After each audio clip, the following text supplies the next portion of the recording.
ምኩራብ የሰበሰበችውን ቤተክርስቲያን ወረሰችው ይላል። ምክንያቱም በየምኩራቡ የተሰበሰቡትን ጌታችን ኢየሱስ ክርስቶስ በአዲስ ኪዳን እየዞረ በማስተማር አዲሲቷን ቤተክርስቲያን በምኩራብ በተሰበሰበው ህዝብ ልቦና ላይ ስለሳላት ከምኩራብ የወጡ ህዝቦች በሙሉ ወደ መቅደስ ወደ አማናዊቷ የአዲስ ኪዳን መቅደስ ገብተዋል። እንዲህ ካልሆነ የቤት ቅናት በልታኛለች የሚለው እግዚአብሔር ለመቅደሱ የሚያዝነው ሐዘን በእኛ እንዳይገለጥ ያስፈልጋል። ስለዚህ የቤት ቅናት በልታኛለች ሲል ቤተክርስቲያን ተልእኮዋን ስታ ከሰው ይልቅ ለገንዘብ ከምህረት ይልቅ ለመስዋዕት ከህይወት ይልቅ ለሞት ከማይተብ ይልቅ ለገንዘብ ስትሯሯጥ ሳይ የቤት ቅናት በላይ ነው። እግዚአብሔር የሚፈልገው ህይወትን ነው። ዛሬ እግዚአብሔርን ቤተ መቅደስ ያጨናነቀው የገንዘብ ሰብሳቢዎቹም ደስታ ስንት ብር ገባ እንጂ ምን ያህል ሰው ንስሐ ገባ ብሎ የሚያስብ ሰው አለ? ብዙዎቻችን ስተናል። ስለሚገባው መባና ገንዘብ ነው ትኩረታችን። ንስሐ ስለሚገባ ደስ አይለንም። በሰማይ ንስሐ በሚገባ አንድ ኃጢአተኛ ማህሌት በሰማይ ይቆማል። በምድር ላይ ግን 10 ሰው ንስሐ ቢገባ እንኳን አጠር ያለች እልልታ ናት። 10 ሺህ ብር 100 ሺህ ብር ገባ ሲባል ግን እጃችን እስኪሰበር ነው የምናጨበጭበው። እኛም ለገንዘብ እንጂ ለህይወት ማስጨብጨብ ካቆምን ቆይተናል። አገልግሎታችን የህይወት ሳይሆን የሞት ሆኗል። ስለዚህ እግዚአብሔር ለመቅደሱ ዛሬም ይቀናል። የማስተማር መንገዱን አደነቁ። ስለ ህይወት ነው የሚያስተምረው፣ ስለ ሞት አገልግሎት አይደለም። በዚህ ተደነቁ። ፈሪሳውያን ያስተምሩ ነበር፣ ረበናት አይሁድ መምህራን ያስተምሩ ነበር። ስለሚገባው መባ፣ ስለሚሰበሰበው አኖስና ርግብ፣ ስለ ገንዘቡ ብዛት፣ መቅደሱን ስለሚሞላው የበግ ሙክት ነበር የሚናገሩት። እሱ ግን ስለ አማናዊ መስዋዕት፣ ስለ ህይወት ቃል፣ መንግስቱን ስለመውረስ፣ የእግዚአብሔርን ገነት ስለማየት ስለመውረስ ነበር የሚያስተምሩት። ስለዚህ አንከሩ ምሁሮቶ የአባቴ ቤት የንግድ ቤት አይሁን እኔ የምፈልገው ህይወትን ነው አለ። ስለዚህ የሚሰድቡ ስድብ በእኔ ላይ ወረደ ይላል። አሁን በዘመኑ ያለን ሰባኪያን፣ በዘመኑ ያለን ካህናት፣ የአዲስ ኪዳኗ ቤተክርስቲያን አሁን ያለችው መቅደሷ ጉልላቷ ክርስቶስ የሆነላት መቅደስ እርካታዋ በሙዳይ ምጽዋት መጠቅጠቅ ነው ወይስ በሰው በእግዚአብሔር ቤት መሙላት ነው? የትኛው ነው ደስ የሚያሰኘው? ክርስቶስን ደስ የሚያሰኘው ከመስዋዕት ይልቅ ምህረትን ነው። የቤቱ ቅናት ሊበላን ያስፈልጋል። የተዋህዶ ጉዳይ ሊበላን ያስፈልጋል፣ ሊያቃጥለን ያስፈልጋል። የበግ ለምድ በለበሱ ተኩላዎች እየተሳቡ የሚሄዱ ሰዎች ከመብዛታቸው የተነሳ ለሚከራከሩለት ነገር እርግጠኛ ብቻ ሳይሆኑ ምንም ዕውቀት የሌላቸው ሰዎች በስተዋል።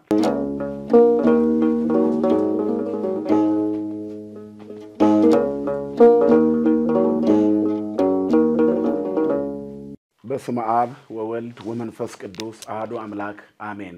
አቀድም አይኩቶቶ ለእግዚአብሔር በእንተ እግዚእነ ወአምላክነ ወመድኃኒነ ኢየሱስ ክርስቶስ ለዛብጻነ እስከዛቲ ሰዓት ከሁሉ አስቀድሞ ሁላችንንም ለዚህ ሰዓት ላደረሰን ለሰራዊት አባት ለልዑል እግዚአብሔር በልጁ በመድኃኒተ ዓለም በኢየሱስ ክርስቶስ ክብር ምስጋና ይሁን። የተወደዳችሁና የተከበራችሁ ይህንን ምስል የምትመለከቱ ክርስቲያኖች በሙሉ በጌታችን በመድኃኒታችን በኢየሱስ ክርስቶስ ፍቅር ጸጋና ሰላም ይብዛላችሁ። የእመቤታችን የቅድስተ ቅዱሳን የንጽሕተ ንጹሐን የድንግል ማርያም አማላጅነት አይለያችሁ። የጻድቃን የሰማዕታት የአበው ጸሎትና ምልጃ የቅዱሳን መላእክት ጥበቃ አይለየን። አሜን። እስመ ቅንዓተ ቤትከ በልዓኒ ትዕይርቶሙ ለእለ ይትየሩከ ወድቀ ላዕሌየ ወቀጻዕክዋ በጾም ለነፍስየ መዝሙረ ዳዊት መዝሙር 68 ቁጥር 9። የአብይ ጾም ሶስተኛው ሳምንት ምኩራብ ይባላል። ምኩራብ የአይሁድ ቤተ ጸሎት ማለት ነው። መቅደሱ አንድ ሲሆን በየቦታው ምኩራቦች ይሰራሉ። በአይሁድ ሕግ መሰረት ከ10 አባወራዎች በላይ በአንድ መንደር ሲኖሩ የጸሎት ቤት እንዲሰራላቸው የማስፈቀድ መብት አላቸው። ስለዚህ በዚያ ቦታ በየቦታው ልክ አንድ ትልቅ ሆስፒታል ባለበት ስፍራ የተለያዩ ጤና ኬላዎች በቅርብ የሚኖሩትን ያክል እንደሚኖሩት ሁሉ ልክ እንደዚህ ደግሞ ለታላቁ የኢየሩሳሌም ቤተ መቅደስ አይሁድ በየመንደራቸው በየአካባቢያቸው ጸሎት የሚያደርጉበት ምኩራብ አለ። ወደ ቤተ መቅደሱ ለበዓል ይወጣሉ። ነገር ግን በሌላው ሰንበት ግን በምኩራብ ይሰበሰባሉ። ስለዚህ ምኩራብ የአይሁድ ቤተ ጸሎት ይባላል። ቤተ ክርስቲያን ምኩራብ የሰበሰበችውን ነው የወረሰችው። መጻሕፍት እንደሚናገረው ምኩራብ የሰበሰበችውን ቤተ ክርስቲያን ወረሰችው ይላል። ምክንያቱም በየምኩራቡ የተሰበሰቡትን ጌታችን ኢየሱስ ክርስቶስ በአዲስ ኪዳን እየዞረ በማስተማር አዲሲቷን ቤተ ክርስቲያን በምኩራብ በተሰበሰበው ህዝብ ልቦና ላይ ስለሳላት ከምኩራብ የወጡ ህዝቦች በሙሉ ወደ መቅደስ ወደ አማናዊቷ የአዲስ ኪዳን መቅደስ ገብተዋል። ስለዚህ የአይሁድ ቤተ ጸሎት የተባለችው ምኩራብ ለአይሁድ ቤተ መቅደስ መጋቢ ነበረች። አሁን ግን ስርዓቷን ህጓን ለአዲስ ኪዳኑ መቅደስ አስተላልፋለች። ስለዚህ ጌታችን ኢየሱስ ክርስቶስ በምኩራብ ሄዶ ማስተማሩ ለመግለጽ አብይ ጾም 3ኛው ሳምንት በሊቃውንቱ ምኩራብ ተብሎ ተሰይሟል። የአይሁድ ቤተ ጸሎት ነው። ጌታችን ኢየሱስ ክርስቶስ በዚህ ጸሎት ቤት ገብቶ አስተማረ፣ መከረ፣ ኃጢአት የሚሰሩትን እንዲመለሱ ገሰጸ። ቤተ መቅደሱን ላልባሌ ቦታ ላልባሌ ነገር የተጠቀሙበትን ሰዎች ደግሞ ጥቅማቸውን በሙሉ ገለባብጦ ካስወገደ በኋላ እነሱን ደግሞ ይህንን ከዚህ አርቁ አውጡ ወአሰስሉ ዘንተ እምዝየ ይትግበሩ ቤተ አቡ የቤተ መስያት የአባቴን ቤት የንግድ ቤት አታድርጉት ብሎ አስወገደ። ስለዚህ ነገር ሲናገር መዝሙረኛው ዳዊት የቤት ቅናት አቃጠለኝ አለ። ይህ ትንቢት ነበር፣ ጌታ በአዲስ ኪዳን በተገለጸ ጊዜ ተፈጽሟልና ነው። በዚህ ምክንያት ይህንን አስወገደ፣ አራቀ።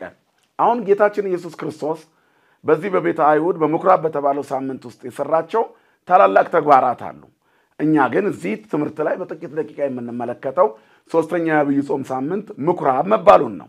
ምኩራብ የአይሁድ ቤተ ጸሎት መሆኑን ጌታ በሰንበት ሄዶ ማስተማሩን ነው። ቅዱስ ያሬድ ስለዚህ ነገር ይነግረናል። ቦአ ኢየሱስ ምኩራብ አይሁድ ወመሐረ ቃለ ሃይማኖት። ኢየሱስ ክርስቶስ ወደ አይሁድ ምኩራብ ቤት ገባ፣ ወደ አይሁድ ጸሎት ቤት ገባ በዕለተ ሰንበት። ከዚያ በኋላ የሃይማኖትን ቃል አስተማራቸው። ወይቤሎሙ ምጽዋት አበድረ መስዋዕት፣ ከመስዋዕት ይልቅ ምህረትን እወዳለሁ አላቸው። ይትግበሩ ቤተ አቡ የቤተ መስያት፣ የአባቴን ቤት የንግድ ቤት አታድርጉት፣ ቤቴሰ ቤተ ጸሎት ይሰመኝ። የቤቴ የጸሎት ቤት ይሰኛል። አነ ውእቱ እግዚአ ለሰንበት ወአቡአ ለምህረት፣ የሰንበት ጌታዋ የምህረት አባቷ እኔ ነኝ። እግዚአ ውእቱ ለሰንበት ወልደ እጓለ እመሕያው፣ የሰው ልጅ የሰንበት ጌታዋ ነውና ብሎ ያስተማረውን ትምህርት የምናይበት ነው። ከዚያ ቦአ ምኩራቦሙ ወገሰጾሙ ያርምሙ፣ ወደ ምኩራባቸውም ገብቶ ዝም እንዲሉ ገሰጻቸው፣ አስተማራቸው። አንከሩ ምሁሮቶ፣ ትምህርቱን ማስተማሩን አደነቁ። ሞገሰ ቃሉ፣ የቃሉን ግርማ አደነቁ። ወጣዕመ ነገሩ፣ የንግግሩን ጣዕምናና የአንደበቱን ቅልጥፍና እጅግ አደነቁ እያለ ይነግረናል። ይህንን ቃል ወይንም ይህንን ኃይለ ቃል የምናገኘው የዮሐንስ ወንጌል ምዕራፍ 2 ከቁጥር 12 እስከ ፍጻሜ ላይ ነው። ወደ አይሁድ ምኩራብ ቤት በመግባቱ የቃሉ ግርማ አስደነቃቸው። ያነጋገሩ ጥራት፣ የአንደበቱ ቅልጥፍና፣ ድፍረቱ፣ በግርማ ሞገስ መናገሩ፣ ገና ሲናገር ወገፍታ ማዕዳቲሆሙ ለመወልጣን፣ የለዋጮችን ገበታ ሲገለብጥ ደነገጡ። በምን ስልጣን ማን ይህን ነገር እንድታደርግ ስልጣን ሰጠህ ብለው ተናገሩት። እሱም ይህን ቤተ መቅደስ አፍርሱት፣ በሶስተኛው ቀን መልሼ እሰራዋለሁ ብሏቸዋል። የቤትህ ቅናት በልታኛለችና የሚለው የመዝሙረኛው የዳዊት ቃል ተፈጸመ ነው። መዝሙረ ዳዊቱ እንደዚህ ነው የሚለን፣ የቤቱ ቅናት አቃጠለኝ በላይ ነው። ይሄ ተግባር እንዴት ተፈጸመ ቢባል በሶስት ነገሮች ተከናውኖ እናያለን። ገብቶ ማስተማሩ ነው። የሰው ልጆች ወደ ሕይወት እንዲገቡ ወደ አዲስ ኪዳን እንዲመጡ ኦሪት እያለፈች አዲስ ኪዳን እየተገለጠች መሆኗን በምግባር እንጂ በቃል ብቻ መኖር እንደሌለባቸው ፈሪሳዊነት ቆሞ ክርስቶሳዊነት መቀጠል እንዳለበት የኦሪት ስርዓት እያለፈች እየተሻረች የሞት አገልግሎት መሆኗ ነውና የሕይወት አገልግሎት መሆኑን አስተማራቸው። አንከሩ ምሁሮቶ፣ ትምህርቱን አደነቁ። አንከሩ ምሁሮቶ ይላል። የማስተማር መንገዱን አደነቁ። ስለ ሕይወት ነው ያስተምረው፣ ስለ ሞት አገልግሎት አይደለም። በዚህ ተደነቁ። ፈሪሳውያን ያስተምሩ ነበር፣ ረበናት አይሁድ መምህራን ያስተምሩ ነበር። ስለሚገባው መባ፣ ስለሚሰበሰበው አኖስና ርግብ፣ ስለ ገንዘቡ ብዛት፣ መቅደሱን ስለሚሞላው የበግ ሙክት ነበር የሚናገሩት። እሱ ግን ስለ አማናዊ መስዋዕት፣ ስለ ሕይወት ቃል፣ መንግስቱን ስለመውረስ፣ የእግዚአብሔርን ገነት ስለማየት ስለመውረስ ነበር የሚያስተምሩት። ስለዚህ አንከሩ ምሁሮቶ፣ ሞገሰ ቃሉ፣ የቃሉ ሞገስ ይደነቅ ነበር። ሳይሳአፍሁ ወጣዕመ ነገሩ፣ የአንደበቱን ቅልጥፍናና ያነጋገሩን ለዛ ውበት አደነቁ። አንድ ሰባኪ ሊኖረው የሚገባ ተግባር ይሄ ነው። በእግዚአብሔር የተሞላ ግርማ የክርስቶስ የሆነ ሰባኪ፣ ክርስቶሳዊ የሆነ ሰባኪ አባቱ መድኃኒቱ ክርስቶስ እንዳስተማረው አይነት በሞገስ ያስተምራል ማለት ነው። አባቶቻችን ሐዋርያት ከክርስቶስ የተቀበሉትን ለአርዲት፣ አርዲት ደግሞ ለሊቃውንት፣ ሊቃውንቱ ደግሞ ለአበው አስተላልፈዋል። አሁን በየጊዜው መምህራን በመንፈስ ቅዱስ የተቃኘ ወንጌል ሲያስተምሩ ብዙ ደቀ መዛሙርት ያፈራሉ። 30፣ 60፣ 100 ያማረ ፍሬ ያፈራሉ። አስተማረ ነው። በሁለተኛው ያለ አግባብ የሚሄዱትን ገሰጸ። የሚገባ ትምህርት አለ፣ የማይገባ ትምህርት አለ። የማይገባውን ጫና ህዝቡ ላይ ይጭኑ ነበርና በዚህ ነገር ገሰጻቸው። ሶስተኛው ደግሞ ወገፍታ ማዕዳቲሆሙ ለመወልጣን፣ መቅደሱንም አጸዳ። እግዚአብሔር ለመቅደሱ ይቀናል። እስመ ቅንዓተ ቤትከ በልዐኒ የሚለው ትንቢት በዚህ ተፈጸመ። ጅራፍ ገመደ፣ ወገብረ መቅሰፍተ ጥብጣቤ ዛሃብ ይላል የጅራፍ ገመድ አዘጋጀና ይላል የለዋጮቹን ገበታ ገለበጠ ላሞቹን ርግቦቹን በዚያም ይሸጡትን አባረረ በተናው ገበታቸውን አውጽው ዋሰስሉ ዘንተምዘያ ከዚህ የህይወት ቃል ከሚነገርበት ቤት ለሞት አገልግሎት የተፈጠሩትን አስወግዱ መባ ብቻ አትቁጠሩ ህይወት ቁጠሩ ብሎ ተቆጣ የቤቱ ቅናት በልታኛለች የሚለው የዳዊት መዝሙር ተፈጸመ የቤቱ ቅናት በልታኛለች እግዚአብሔር የቤቱ ቅናት በልቶት ነበር ዛሬም ምእመናን በእግዚአብሔር ቤት መቅደስ ሊቀኑ መቅደሱ እንዲያድግ ደስ ሊላቸው የእግዚአብሔር መቅደስ በሰዎች እንጂ በመባ ብቻ ሲሞላ ሊያዩ እንደማይገባ ነው የሚያስተምረው ምክንያቱም እግዚአብሔር የሚፈልገው ህይወትን ነው ከመስዋዕት ይልቅ ምህረትን ወዳለው አለ የነፍሳት ወደ በረቱ መሰብሰብ ደስ ይለዋል አንሰ በጽድቅ ረኤ ገጸከ ወጸግብ በረኤ ስባቲከ መዝሙረኛው ዳዊት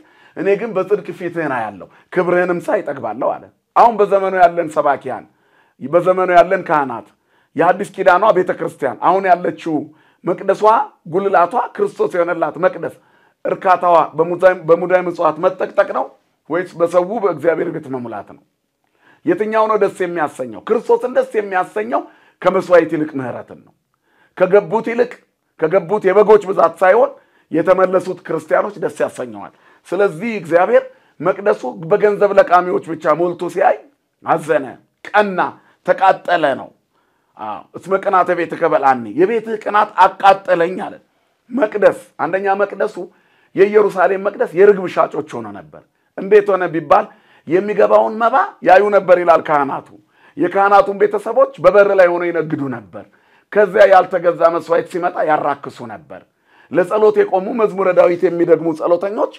የገበያው ድምጽ ይሄ ይሻላል ለእግዚአብሔር ቤት ይሄ ነው የሚሆነው ብለው ንግዱን ስብከት አድርገውት ስብከቱንም ንግድ አድርገውት ለስጋቸው ገበያ የሚሯሯጡ ሰባኪያን ሲበዙ አዝነው ነበር እና በትክክል በተመስጦ የሚጸልይና ሰማይ የሚመለከት ጠፋ በዚህ ምክንያት ህዝቡ ተሰላችቶ ነበር የሐዲስ ኪዳን ንጋትን የሚናፍቅ ትውልድ በዝቶ ነበር ኦሪት ብዙ ሰዎችን አማራ ነበር ዛሬም የሐዲስ ኪዳኗ ቤተክርስቲያን የኦሪቱን መንገድ የሚከተሉ አተያዮች አንዳንድ ጊዜ ስለሚገለጡባት ከዛ አይነት መንገድ ራሷን ለማየት ስለ እግዚአብሔር ሰዎች ስለሚመለሱ ቅዱሳን የእግዚአብሔር መንግስት እንድትበዛ መቅደሱ በምእመናን እንዲሞላ ቅንነት እንዲሰበክ በጎ የህይወት ጉዳይ ትኩረት እንዲሰጠው ማሰብ ይገባታል ማለት ነው እንዲህ ካልሆነ የቤት ቅናት በልታኛለች የሚለው እግዚአብሔር ለመቅደሱ የሚያዝነው ሐዘን በእኛ እንዳይገለጥ ያስፈልጋል ስለዚህ የቤት ቅናት በልታኛለች ሲል ቤተክርስቲያን ተልእኮዋን ስታ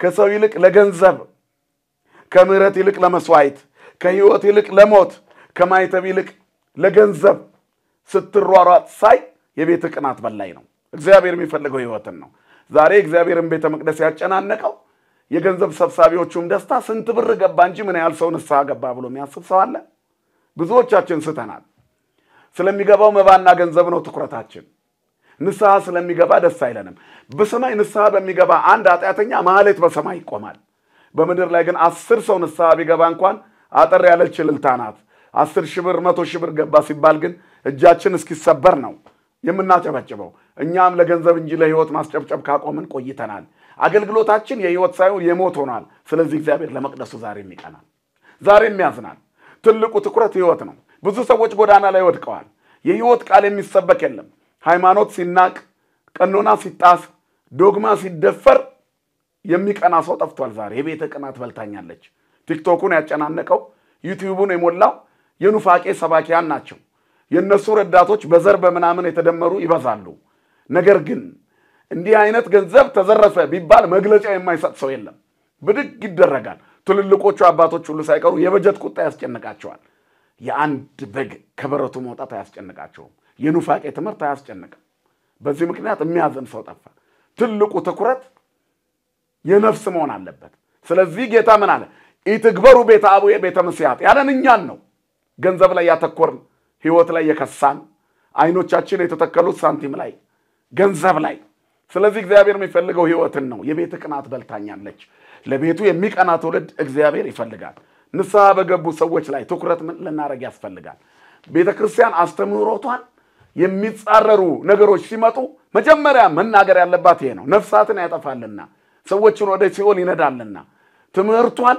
ጥያቄ ምልክት ውስጥ ይጥላልና ስለዚህ ለዚህ የሚያተኩር ስራ ያስፈልጋል የቤት ቅናት በልታኛለችና አለ ሰዎች ከቤቱ ወጥተው መናፍቃን ሲሆኑ ውስጥ የተቃጠለ ነው ሲፈርሱ የቤት ቅናት በልታኛለች የእግዚአብሔር መቅደስ የሆነ የሰው ልጆች ሰውነት ረክሶ የትም ሜዳ ላይ ወድቆ ሲታይ ቀናው ነው ተይርቶሙ ለለይተ የሩክ ወድቀላለ የሚሰድቡ ስድብ በላይ ላይ ወደቀ ቤተክርስቲያን እንዲናት የሚሉት ቃል በኔ ላይ ወደቀ የአዲስ ኪዳኑ ትምህርት እንዲ ነው ብሎ በሚነቅፉት ላይ ተዋህዶ እንዲናት የሚሉት ስድብ በላይ ላይ ወደቀ ቅናታችን ቤተክርስቲያን እንዳትነካ ቅናታችን የእግዚአብሔር ሰዎች ከበረቱ ሲወጡ ቅናታችን ከዚህ ቤት ወደ ሌላ ቤት ወደ ሞት የሚጎርፉ ሰዎች ሲበዙ ሊሆን ያስፈልጋል ቅናታችን ሳጥኑ ስለሳሳ ከሆነ እዛው ሲሸጡ ከነበሩ ሰዎች ተለይተን አንታይም ማለት ነው ስለዚህ መባ ባገቡ ሰዎች አውደ ምሕረቱ በልልታ ይቀልጣል ንስሐ በገቡ ሰዎች ግን ጭምጭምታም አይሰማም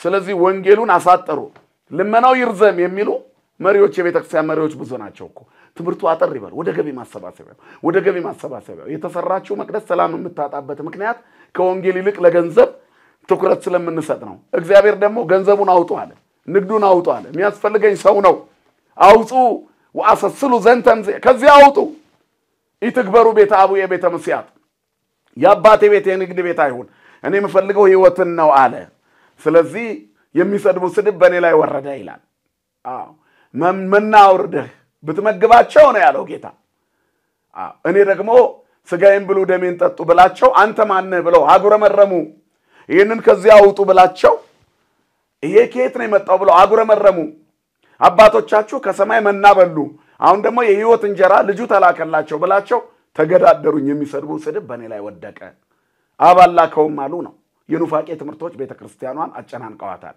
የሚተቹ ሰዎች የሚነጥፉ ሰዎች በስተዋል የሚቆረቆር ጠፍቷል የተወደዳቸው እግዚአብሔር ሰዎች የቤቱ ቅናት ሊበላን ያስፈልጋል የተዋህዶ ጉዳይ ሊበላን ያስፈልጋል ሊያቃጥለን ያስፈልጋል የበግ ለምድ በለበሱ ተኩላዎች እየተሳቡ የሚሄዱ ሰዎች ከመብዛታቸው የተነሳ ለሚከራከሩለት ነገር እርግጠኛ ብቻ ሳይሆኑ ምንም ዕውቀት የሌላቸው ሰዎች በስተዋል የሚሰድቡ ስድብ በላይ ላይ ወረደ ስለዚህ ምን ያስፈልጋል ወቀጻይ ክዋ በጾም ለነፍሴ ነፍሴን በጾም አስመረርኳት ጾም ሌሎችን የምንመልስበት መንፈሳዊ ስልት ነው ማለት ነው የተወደዳቸው እግዚአብሔር ቤተሰቦች ስለዚህ በጾም ራሳችንን እየቀጣን በሶባይ እግዚአብሔርን እየለመን አቤቱ ቃልህን ግለጥላቸው መንገድህን አሳያቸው አማናዊቷ መቅደስ የቅድስና መንገዷ እንዳይጠፋባት ይያል ልንለምን ያስፈልጋል እና እግዚአብሔር ለመቅደሱ የቀናበት ያስተማረበት የማይገቡትን አጽድቶ ያስወገደበት ነው እግዚአብሔር ቤተ መቅደስ ዛሬ በብዙ የሚሸጡ ነገሮች ተጨናንቃለች ዘረኝነቱ በአንድ በኩል ጭፍን ብሔርተኝነቱ ኑፋቄው ትችቱ